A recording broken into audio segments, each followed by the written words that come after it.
Бебета чухалчета бяха пуснати на свобода в дивата природа. Вчера Деси Жаблянова засне. Как се случи всичко това? Вижте.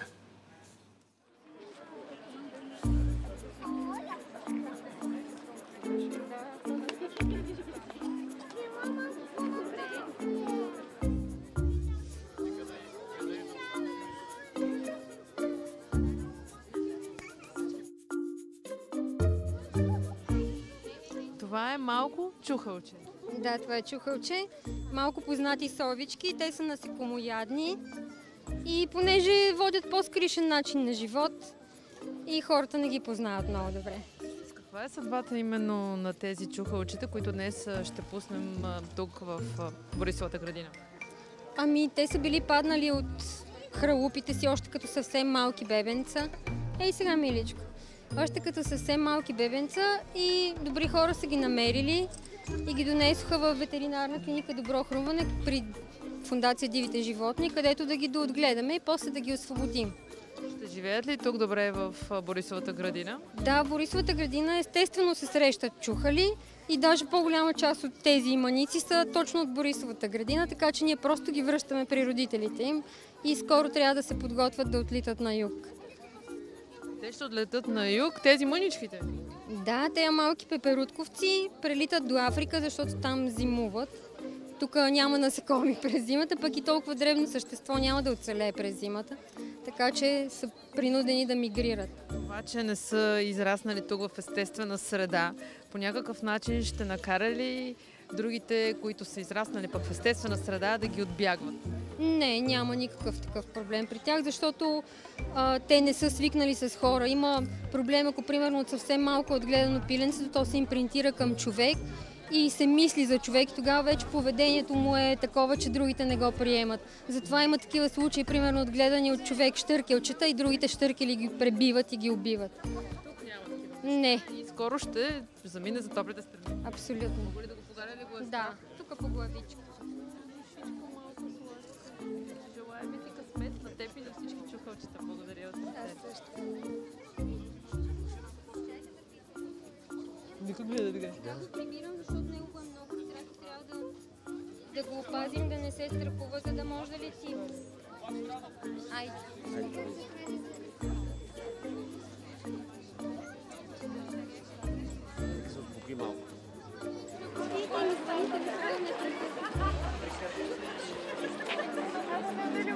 Ще ги пуска.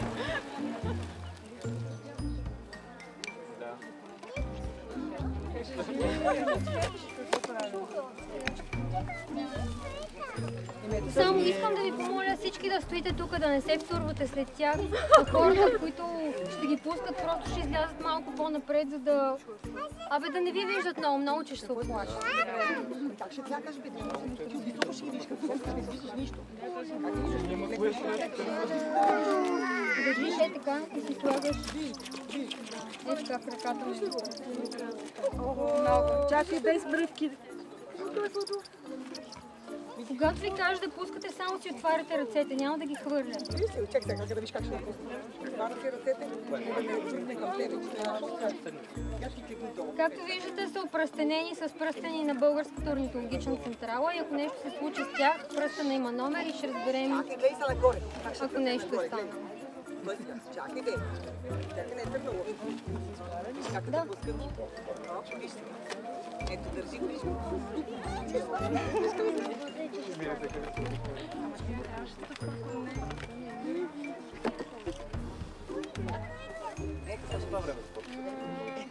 Това не е лапа.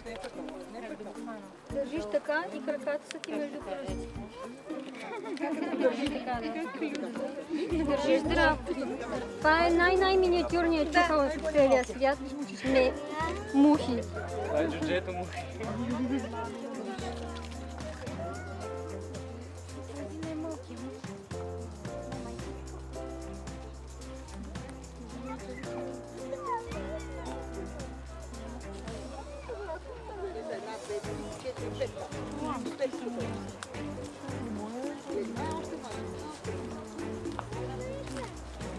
Само гледайте пред тях да няма никой.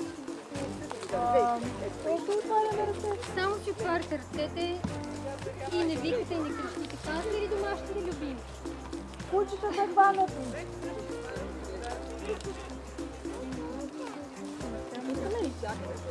Ай!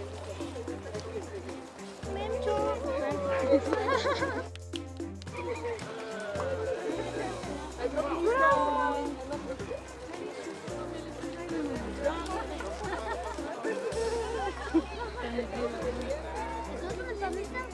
Не, всичко е наред. Айде, Мухи! Той те гледа теб. Не се приближавайте, моля ви. Мухче, хайде миличък. Не.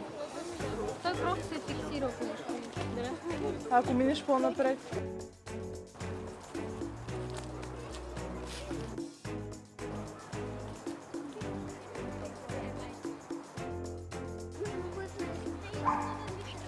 Айде, Муха. Мухата не иска да си ходи.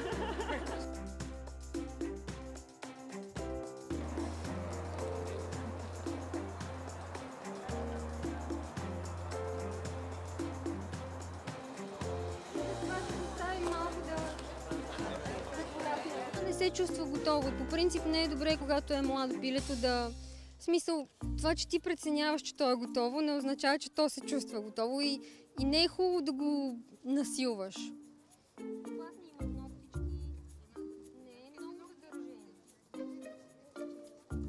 Направи докторката да снима. Най-малкото чухалче в момента се намира в кутията Мухи и ще остане още при вас. Да, ще остане още малко в клиниката, където ще го наблюдаваме и когато е готов, ще го пуснем. Всъщност как се разбира кога едно чухалче, едно животинче, в случая птица, е готова да отлети? Чисто клинично Мухи вече е готов да отлети, защото е здрав, няма някакви травми по себе си, но очевидно психологически още не е готов да се върне в дивата природа. Така че ще поизчакаме да поотрасне и когато стане по-уверен, ще литне. Колко чухалчета пуснахме днес? Днес пуснахме 5, всъщност той трябваше да бъде 6-то. Тези всички животни са донесени от хора. Какво трябва да знаем ние като хора? Как трябва да помогнем на тези животни, да ги защитим, а не да им навредим? Първо, с дивите животни трябва да бъдем максимално внимателни, тъй като те не са свикнали с човешкото присъствие. Това, което искам да призова всички хора, когато се разхождат вечерно време в парка с домашния си любимец, особено ако кучетата им имат афинитет да гонят някакви малки животинки в парка, да бъдат много внимателни и ако случайно диво животно стане жертва на домашен любимец, много внимателно да подходят към него, да го приберат в някаква кутия с дупки, за да може да диша и всъщност да се свържат с максимално близкия спасителен център до региона, в който се намират. И естествено най-важно е да образоват децата си. Да образоват децата си, че дивите животни не са играчка, че животните като цяло не са играчки и че те не са обект на замеряне с камъни, на хранене с дъвки, всякакви такива боклуци, защото за съжаление страшно много такива животни, пострадали от човешка намеса, постъпват в клиниката постоянно. Какви грижи полагате вие в клиниката? Зависи от пациента. Всеки пациент е индивидуален. Много често имаме животни с фрактури, най-често на крилата, рядко са на крайници. Имали сме много птици оплетени около боклуци, защото боклуците не са изхвърлени където трябва. За съжаление сме имали много таралежчета, които са пострадали от дечица, които са решили да ги замерят с камъни, което също е така доста неприятно, когато се сблъсква с цялата тая жестокост. Така че това е най-големия ми апел. Хората да разкажат на дечицата, че дивите животни и природата е хубаво да останат малко по-дълго време сред нас и да се отнасяме към тях с любов и уважение. Тези чухалчета, имайки прави, че те не растат повече, нали така, от общото тези размери. Но са най-манички, а днес пуснахме и по-големи екземпляри. Но като цяло са дребен вид. Да, дребен вид. Те какви нужди имаха при вас? Тишина и спокойствие най-вече, храна и медицински грижи в началото. Но сега вече всичко е окей. В момента Мухи само ще бъде доотгледан, Любомил ще се погрижи той да позаякне още малко и да може да отлети спокойно.